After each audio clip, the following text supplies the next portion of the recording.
Então nós temos hoje aqui o Salmo 119 que nós lemos, dos versículos 1 a 8. Salmo 119 é um monumento à Bíblia, porque ele descreve o poder, a importância, a grandeza da Bíblia como palavra. A palavra que transforma, que redime, que abençoa. Você vai encontrar no Salmo 119 o poder da Bíblia como palavra, o que ela faz, o que ela realiza como palavra de Deus. O Salmo 119 também é um dos textos bíblicos que mostra a importância da palavra e do seu valor para a nossa vida espiritual. Não é? Aí o salmista começa dizendo: bem-aventurados que trilham caminho retos e andam na lei do Senhor. Quando você lê essa expressão no Salmo 119, é um dos nomes da Bíblia no Antigo Testamento. Lei do Senhor, lei. O que é que o povo conhecia? A lei. Tudo se refere a isso aqui, a lei do Senhor. A lei é exatamente uma das divisões da Bíblia no Antigo Testamento, nos dias de Cristo, nos dias antes de Cristo. Eles conheciam a lei, os profetas e os salmos. Aí diz aqui, versículo 2, bem-aventurados que guardam seus testemunhos. A palavra testemunho aqui é outro nome que a Bíblia dá à palavra de Deus. O que é a Bíblia? É o testemunho de Deus aos homens. A Bíblia é a testemunha da grandeza de Deus, do que Ele faz, do que Ele realiza por nós. Então, bem-aventurados que guardam os teus testemunhos. Testemunho é uma palavra. E não praticam iniquidade, mas andam em seus caminhos. Ordenaste os teus mandamentos. É outra expressão aí. Mandamentos. O que é a Bíblia? A Bíblia são os mandamentos do Senhor. Os mandamentos do Senhor. É o que tinha no Antigo Testamento. Mandamentos. A Bíblia, então, ela é lei, ela é testemunhos, ela é mandamentos. Para que a gente possa observar, entender e compreender. Não é? Diz aqui, ordenaste os teus mandamentos para que diligentemente os observássemos. Oxalá os meus caminhos, verso 5, fossem dirigidos de maneiras a poder observar os teus. Qual é a palavra aí? Estatutos. Uma outra palavra. O que é a palavra de Deus, senão os estatutos de Deus? O estatuto é um conjunto de podemos dizer assim, de normas, não é, que regem uma organização, uma empresa. Por exemplo, a igreja tem o seu estatuto. A palavra de Deus é o nosso estatuto, irmão. É o que nos orienta, o que nos coordena, o que nos dirige. É o que diz o que podemos e o que não podemos. Os nossos alvos, princípios, objetivos. É a palavra de Deus. Não é? Então nós temos aí mais um nome, estatutos. Então não ficaria confundido atentando eu para todos os teus mandamentos. Então vem a palavra mandamentos de novo aqui. Louvar-te-ei com retidão de coração, quando tiver aprendido os teus justos juízos. Essa expressão justos juízos também se refere à Bíblia como palavra de Deus. O que é que nós temos na Bíblia? O que é a Bíblia para nós? São os justos juízos de Deus. Justos juízos de Deus. Juízos justos. Quando fala de justo aqui, é do que é reto, do que é perfeito. O que é melhor de Deus para nós. Então, os teus justos juízos é a palavra de Deus. Quando você lê a Bíblia e você procura conhecê-la, você está conhecendo os justos juízos de Deus para a sua vida, para a minha vida, para a nossa vida. E aí termina o verso 8 dizendo: observarei os teus estatutos. Mais uma vez, então, só nesse texto do Salmo 119, nós encontramos aí lei do Senhor, não é? Testemunhos, no verso 4, mandamentos, no verso 5, estatutos, no verso 6, novamente, mandamentos, no verso 7, justos juízos, e no verso 8, novamente, estatutos. Esses são os nomes que a Bíblia dá à palavra de Deus. A sua importância. Cada nome desse tem a sua importância. E nós precisamos compreender isso, irmão. Agora, a Bíblia que temos nas nossas mãos, essa Bíblia aí, a Bíblia, o livro, que nós precisamos conhecer, não é? Conhecer a Bíblia como livro. A Bíblia, ela é dividida em duas partes importantes. A primeira parte dela chama-se, como é que é? Velho ou Antigo Testamento. E a outra parte, chamada de quê? De Novo Testamento. Agora é interessante a gente entender isso.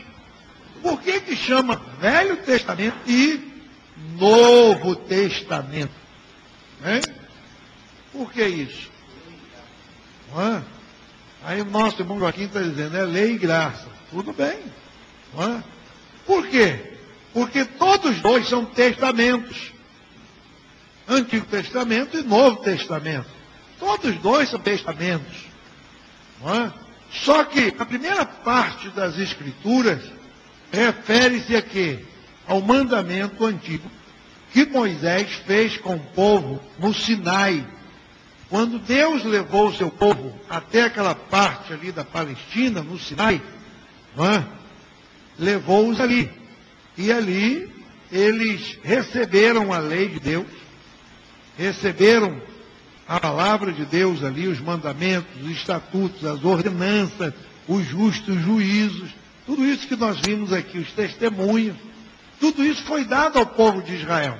E para formalizar aquilo ali, como mandamento de Deus, a Bíblia diz que Moisés, então, ele toma sangue de animais. Vamos abrir a Bíblia aí, vamos ver isso aqui,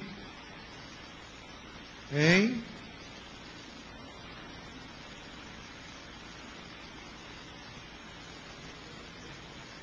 Êxodo.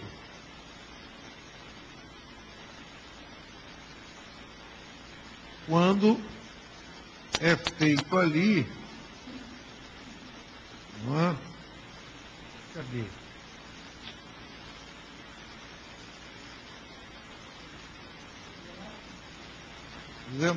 Eles receberam a lei, não é? Receberam a lei. Deixa eu ver aqui.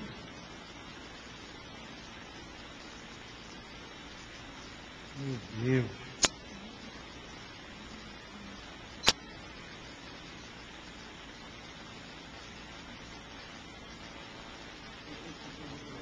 É onde Moisés reuniu o povo e derramou sangue sobre aquele povo, espargiu sangue sobre aquele povo, não é? Para que eles pudessem confirmar a lei de Deus.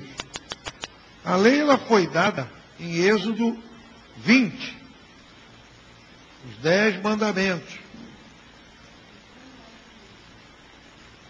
Então diz aqui que Deus levou o povo até o Sinai, versículo 17 do capítulo 19, fora do arraial, enquanto de Deus, puseram-se a pé do monte, né? E ali eles receberam a lei de Deus. Eles receberam a lei de Deus. Nesse momento aí, eles receberam uma lei. Agora, eles juraram por essa lei. Deus abençoou esse momento aí da lei. É esse texto aqui que eu quero achar e que eu não estou me lembrando dele.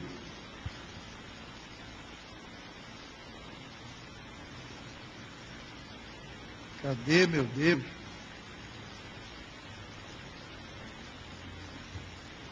Deixa eu ver aqui o Novo Testamento, que aí eu vou achar o Velho. Nós temos aqui em Hebreus, quando o autor aos Hebreus, ele mostra, não é?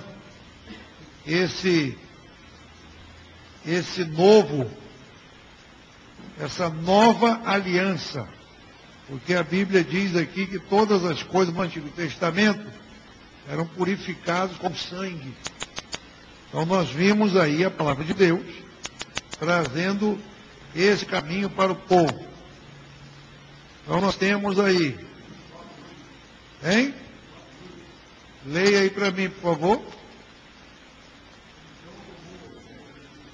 Isso. Muito bem.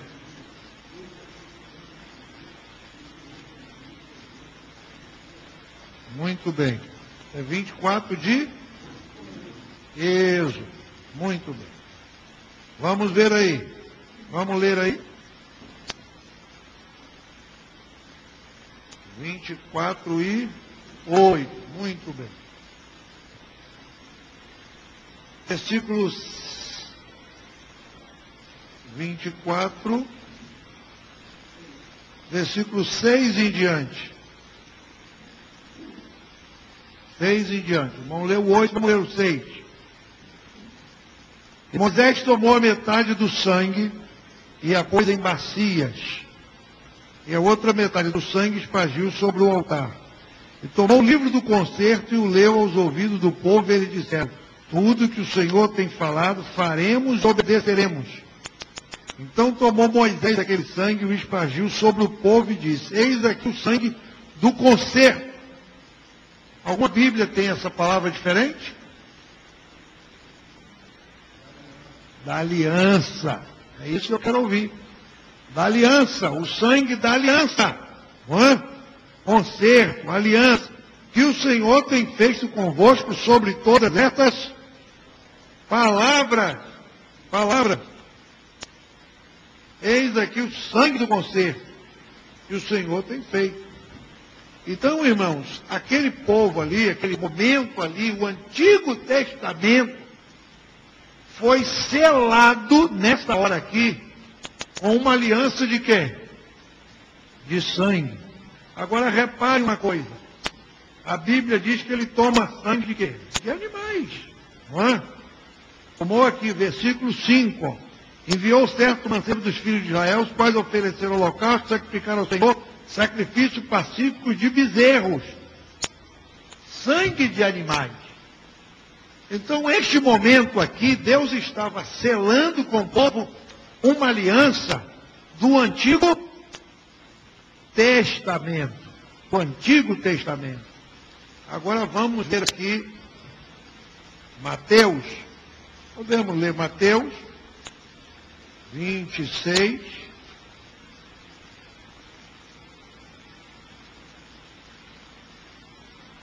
Deixa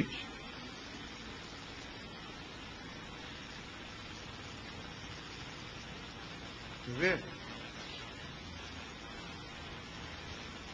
Versículo 26 em diante.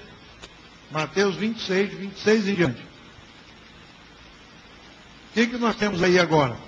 E quando comiam, está escrito aí? Jesus tomou o pão e, abençoando, o partiu e o deu aos discípulos e disse: tomai e comei, isto é o meu corpo. E tomando o cálice e dando graça, deu-lhe dizendo: bebei dele todos. E o 28 diz o quê? Sangue. O sangue para a remissão dos pecados. Do Novo Testamento ou da Nova Aliança, ou do novo concerto, ou do novo pacto.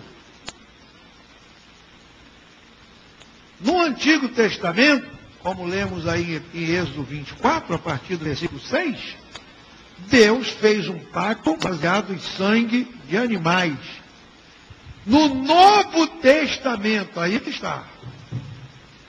Novo Testamento. Jesus, ele diz aqui, tomando o cálice, deu graça, isto, versículo 28, o que diz aí? Devagar, porque isto é o meu, presta atenção aqui. Lá no Antigo Testamento, o sangue era de quê? De animais. Aqui Jesus toma algo e diz: isto aqui agora é o meu sangue. O Antigo Testamento, irmãos, teve como base o sacrifício de animais. O Novo Testamento tem como base o sacrifício de Cristo. O sacrifício de Cristo. O sacrifício de Cristo. Isto é o meu sangue, o sangue do novo. É um testamento novo. Testamento novo, algo novo. Olha, interessante isso aí, não é? É o sangue do Novo Testamento. Porque isto é o meu sangue. O sangue do Novo Testamento. Agora nós vamos poder entender um pouquinho, vendo aqui Hebreus, capítulo 9.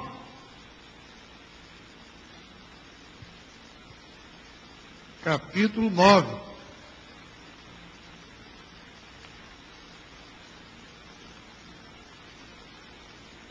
O capítulo 9 de Hebreus mostra para nós a diferença entre os dois testamentos. Os dois testamentos. Porque se a Bíblia tem duas partes, nós precisamos entender por que essas duas partes da Bíblia. Não é? Muita gente fala assim, a Bíblia é Velho e Novo Testamento, tudo bem. Em função de quê? Por que é Velho Testamento e Novo Testamento? O Antigo Testamento, fundamentado em sangue, sacrifício de animais. O Novo Testamento, Jesus disse, no meu sangue. E aí o capítulo 9 de Hebreus vai mostrar que o primeiro tinha ordenação de culto divino, um santuário, um tabernáculo. Depois do véu, verso 3, estava o Santo dos Santos, que tinha um incensário, tinha a arca no verso 5. Não é?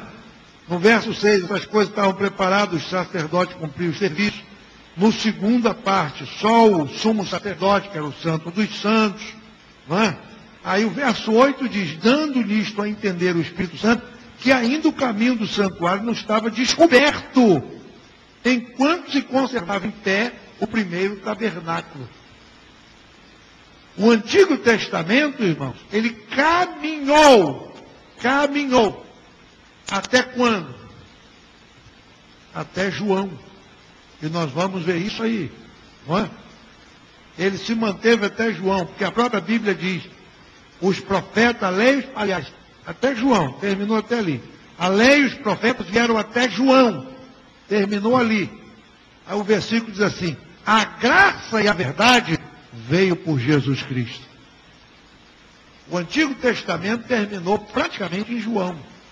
E começa-se um Novo Testamento em Cristo.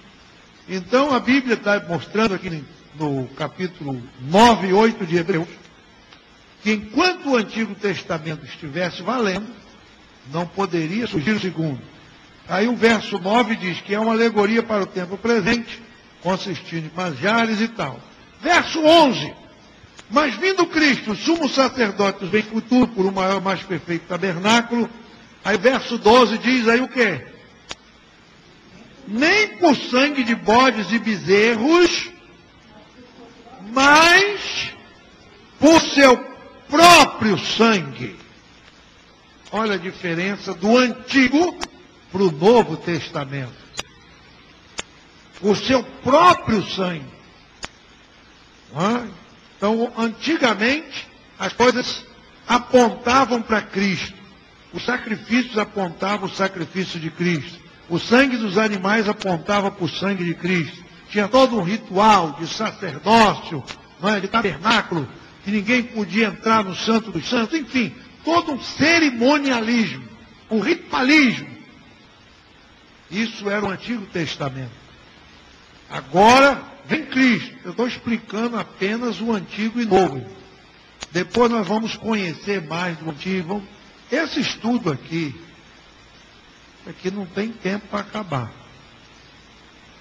Então vamos entender um pouco de Bíblia. Para quando você abrir a Bíblia, você saber o que você está lendo, não ficar engasgado por aí, não. Você entender a Bíblia. Então nós temos o Antigo Testamento consistindo nisso e o Novo. Nem por sangue de bode, nem bezerro, seu próprio sangue. Entrou uma vez no santuário e efetuou uma eterna redenção. Uma eterna redenção. O versículo 12, 13, 14, 12, 13 e 14 mostra a diferença. E o sangue dos animais no Antigo Testamento os santificava quanto à purificação da carne. O versículo 14 diz, não é? Que o sacrifício de Cristo purifica nossas almas, a nossa consciência. O Antigo Testamento era apenas um paliativo. Não é? No Antigo Testamento, o sacrifício, sabe o que era? Para adiar o juízo de Deus sobre o pecado e o pecador. Porque a Bíblia diz que a alma que pecar, essa morrerá. Para não morrer, aí eu vinha e, sei lá, eu oferecia um sacrifício a Deus, ó. Então, para mim não morrer, um animal morria no meu lugar. Só que isso não satisfazia Deus. E aquilo ali adiava o juízo de Deus sobre a minha vida, sobre a vida do pecador. Até que veio Cristo para trazer o quê? Um sacrifício perfeito. Perfeito. Sacrifício perfeito. Sacrifício do Antigo Testamento, versículo 13 diz que purificava a carne. No versículo 14, o sangue de Cristo purifica a nossa consciência, a nossa alma, o nosso interior. Viu? E aí diz o final aqui, para servirdes ao Deus vivo. Por isso ele é mediador. Agora olha o verso 16, que coisa tremenda. O verso 16. O que diz aí o verso 16? Porque onde há testamento, que intervenha do testador. Quem morreu no Antigo Testamento? Os animais. Os animais. Hã? Os animais morreram no Antigo Testamento. Agora no Novo Testamento, o testador morreu. Morreu. Quem foi que morreu no Novo Testamento? Jesus. Morreu. Então o testamento ele só tem valor depois que o testador morre. Você vai lá no cartório, faz o testamento, coloca ali tudo que você quer, o que você não quer, distribui tudo. Aí chega para a família e fala, aqui ó, meu testamento, acabei de vir do cartório, está pronto. Está assinado, está pronto aqui. O que as pessoas esperam agora? O quê? A morte daquela pessoa. Puxa vida aí. Você já fez testamento? Já. Botou meu nome aí? Botei. Botei. Acertou? Acertei. Dividi. E agora? Quando é que é? Tem que esperar eu morrer. Não é? Quando o testador morrer, o testamento tem valor. Morreu! Está aqui! E é isso, irmãos, que é a Bíblia, a palavra de Deus. Sabe? É aí que está a autoridade da palavra de Deus. Você tem autoridade pela palavra, por quê? Porque o seu testador, aquele que atestou, aquele que escreveu o nosso nome, aquele que deixou esse testamento para nós, ele morreu. O apóstolo Paulo em Romanos 4 diz que ele morreu pelos nossos pecados e ressuscitou para a nossa justificação. É isso que dá valor à palavra de Deus. É que o testador morreu. Então nós temos um novo testamento agora. Com novas garantias. E qual é a garantia que a gente tem? A morte do testador. É a morte. É isso que Paulo fala em 1 Coríntios 15. Quando ele fala ali sobre a nossa fé, a questão da fé. Não é? Da ressurreição, Paulo diz, olha, se Cristo não morreu, é o quê? Quem lembra? É vã a a nossa fé. Paulo falou, se Cristo não morreu, então não adianta nada. O que eu estou pregando? Mas se Cristo não morreu, então é vã a nossa fé. Por que a nossa fé é viva? Porque o testador morreu. E por que a ressurreição é uma realidade? Porque o testador ressuscitou. Então, aí que mostra para nós, que dá para nós a autoridade, a autenticidade, a garantia da palavra de Deus. É por isso, irmãos, que a Bíblia é um livro vivo. Não é um livro morto. A Bíblia é um livro vivo. Por quê? No que concerne ao propósito de Deus, a Bíblia é toda completa. O Antigo Testamento caminhou até ali. Aí vem Jesus e, olha, isso aqui é um Novo Testamento. Mas para que ele tenha valor, o testador tem que morrer. Aí Hebreus está mostrando isso no capítulo 9, versículo 16. Onde há testamento, é necessário que intervenha a morte do testador. Olha o verso 17. Porque um testamento tem força onde houver morte. Ou terá ele algum valor enquanto o testador vive? Pelo que também o primeiro não foi consagrado sem sangue. Moisés, anunciando a todo o povo os mandamentos, segundo a lei, olha o que diz lá em Êxodo 9, 24, capítulo 24, que a gente leu. Tomou o sangue dos bezerros, dos bodes com água, né? E está o livro, o povo dizendo, esse é o sangue do testamento mandado, e aspergiu com o sangue do tabernáculo, vaso, e todas as leis, todas as coisas do Antigo Testamento, se purificam sem sangue. Versículo 22. Sem sangue não há remissão. Não é? E aí vai mostrar esse capítulo aí, irmão, algo precioso. O quê? A realidade do Novo Testamento. O Antigo Testamento e o Novo Testamento não existe para dividir a Bíblia em duas partes. Não. Se você não conhecer isso, se você não souber disso, a Bíblia é apenas um livro que se divide em duas partes. Mas qual é a função da primeira parte? Qual é a função da segunda parte? Por que Deus trouxe primeiro o Antigo Testamento, para depois trazer o Novo Testamento? Não é? Então nós precisamos entender isso. Tanto o Antigo quanto o Novo foi selado com sangue. Só que o Antigo foi com sangue de animais. Mostrando, figurando, que haveria um sacrifício perfeito lá na frente. O povo disse amém, e Moisés então selou aquele pacto ali com sangue de animais. Deus precisava do Antigo Testamento? Claro. Para quê? Para caminhar com seu povo. Ele não havia feito uma promessa lá no Éden? Hein? Foi que ele disse em Gênesis 3:15. Da semente da mulher vai nascer alguém para pisar a cabeça da serpente, ainda que essa lhe fira o calcanhar, mas a cabeça da serpente será pisada. Então Deus precisava do Antigo Testamento para cumprir essa promessa. Cumprir isso aí.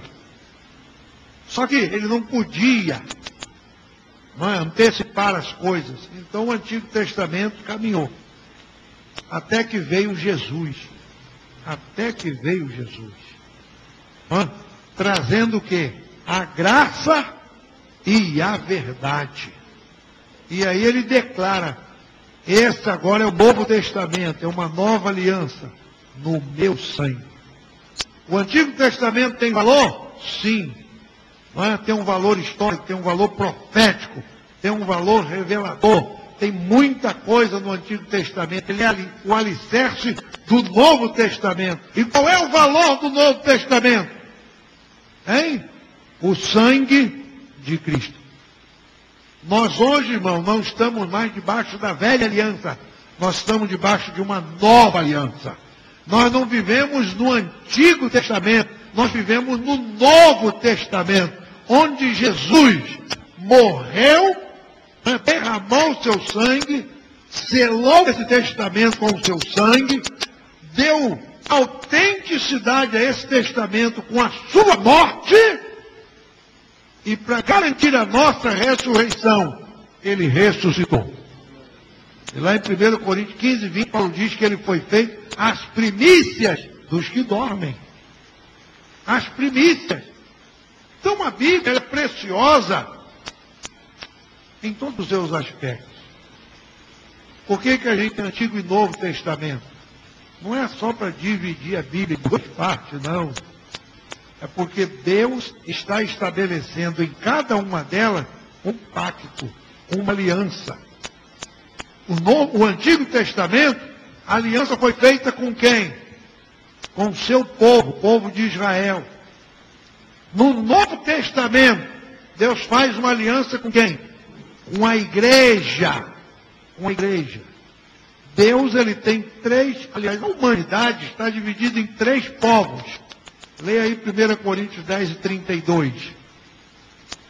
Primeira carta de Paulo aos Coríntios, capítulo 10, versículo 32. Olha o que diz aí.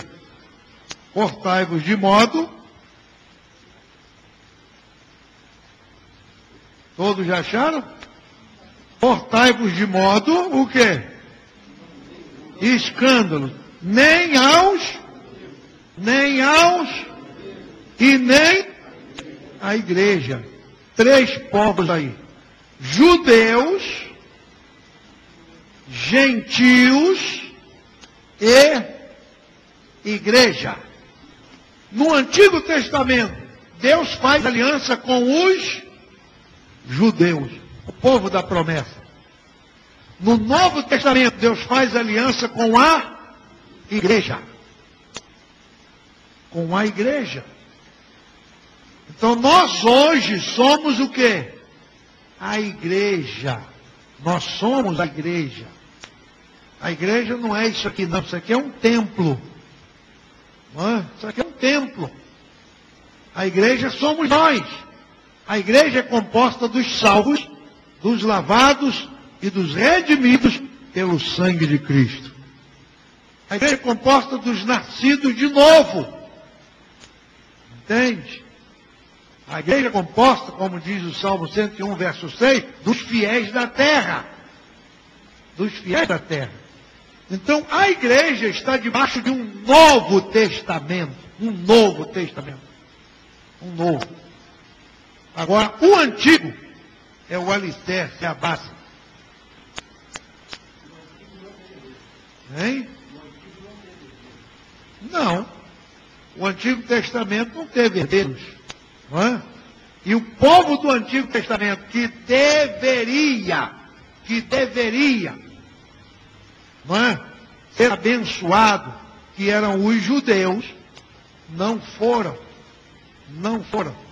Olha o que diz João, Evangelho de João, capítulo 1, versículo 12, aliás 11. Evangelho de João 1 e 11, o que diz aí? Veio para o que era seu, e os seus não receberam. Jesus veio para os judeus, irmão. Jesus veio. Mas eles não receberam. Quer ver aqui em Mateus, acho que é 14? Eu li isso essa semana. Cadê? Aquela mulher cananeia, 15. Mateus 15. Capítulo 15, versículo 25 e 26. Olha como Jesus fala tratando da sua vinda. Então chegou ela e adorou-o, dizendo: Senhor, socorre-me. Ele, porém, respondendo, disse o quê? Não é bom pegar o pão dos filhos e deitá-los aos... Quem eram os filhos? Quem são esses filhos aqui que Jesus fala? Quem eram eles? Os judeus. Quem eram os cachorrinhos? Os gentios.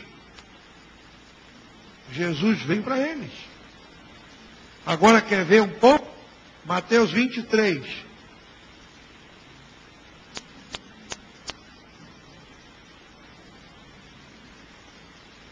Mateus 23,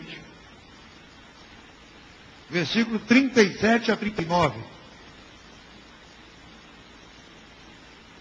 Você estava no 15, manda um pouquinho mais. Mateus 23, 37 a 39. Olha o que Jesus disse. Jerusalém, Jerusalém, que matas os profetas e apedrejas os que te são enviados. Quantas vezes quiseu ajuntar os teus filhos, como a galinha junta os seus pintos debaixo das asas, e tu não quiseste. Quantas vezes? E você não quis. Isto é, o povo rejeitou. Não é? O povo rejeitou. Aí o que Jesus disse no verso 38 aí?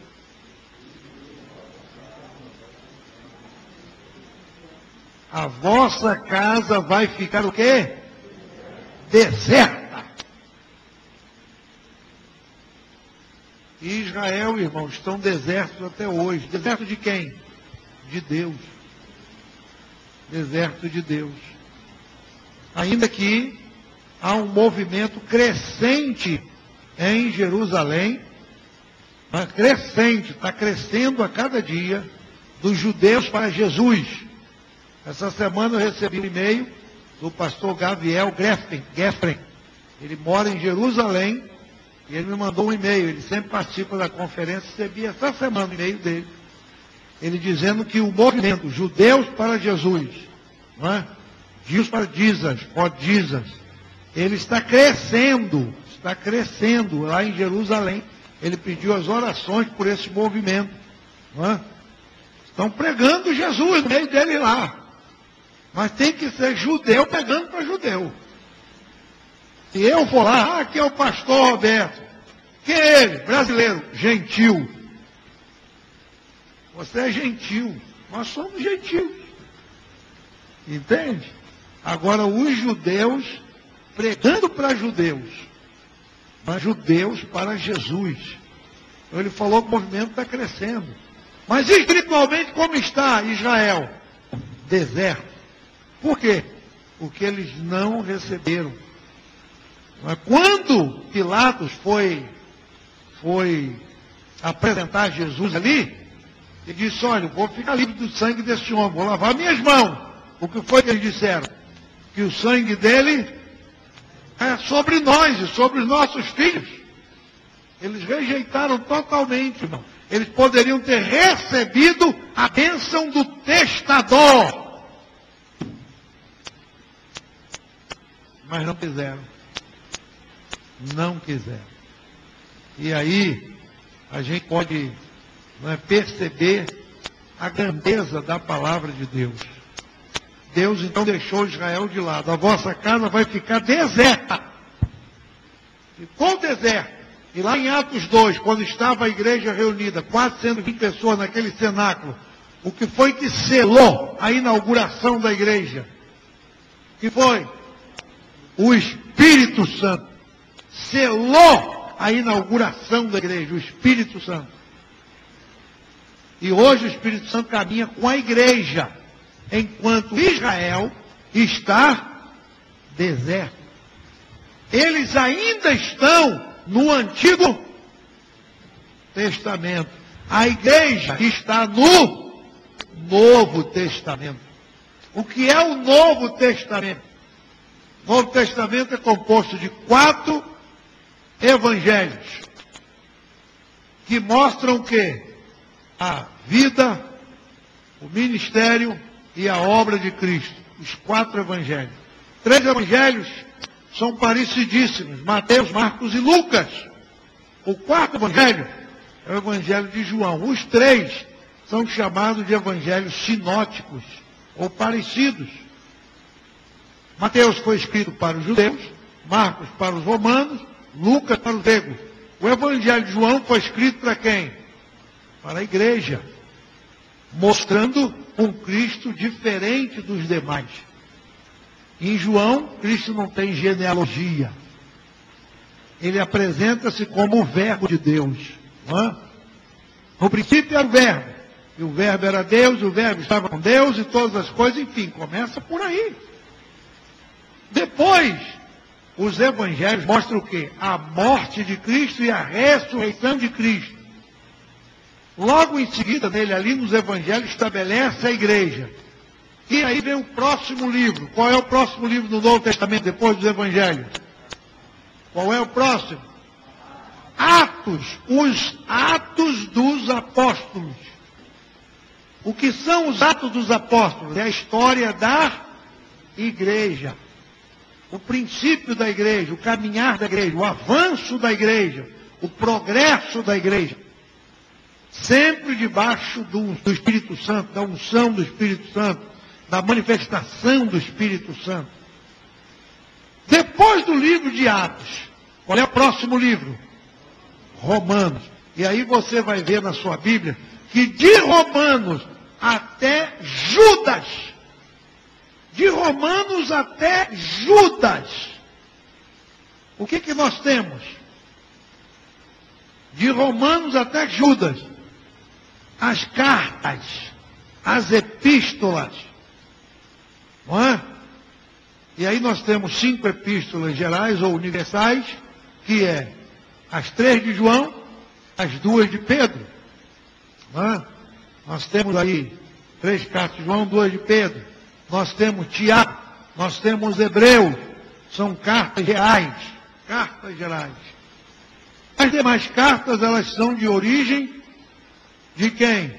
De Paulo, Paulo escreveu 13 cartas.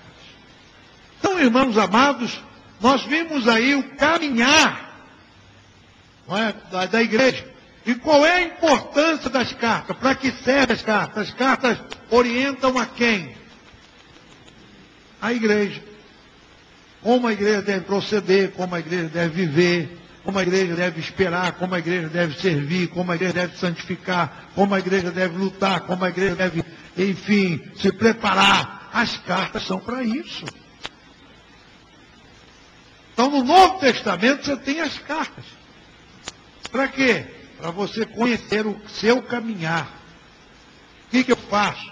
Como diz Paulo lá em Romanos 6, que é lindo isso aí. Eu estou preparando algo aí. Estou gostando desse texto de Romanos 6. Quando Paulo diz assim: permaneceremos no pecado para que a graça de Deus abunde? Aí ele diz assim: de maneira nenhuma. De maneira nenhuma. E nós temos que aprender isso, né? Porque tem muita gente que pensa: não, porque eu estou na graça, então eu posso pecar. Eu estou na graça, a Bíblia diz se confessar e não sei o que, e Jesus e o sangue. Aí o apóstolo Paulo lá em Gálatas fala assim: não useis da liberdade para dar ocasião à carne. Então nós temos que entender que as cartas de Romanos a Judas nos orientam, nos guiam, vai caminhando com a igreja. E qual é o último livro do Novo Testamento? É o Apocalipse, é a revelação, é o fechamento do plano de Deus que começou aonde? No Gênesis. E começou no Gênesis. Não é? Então aí os irmãos têm uma ideia do que é a Bíblia. Amém? No próximo mês, na terceira, quarta, tem mais.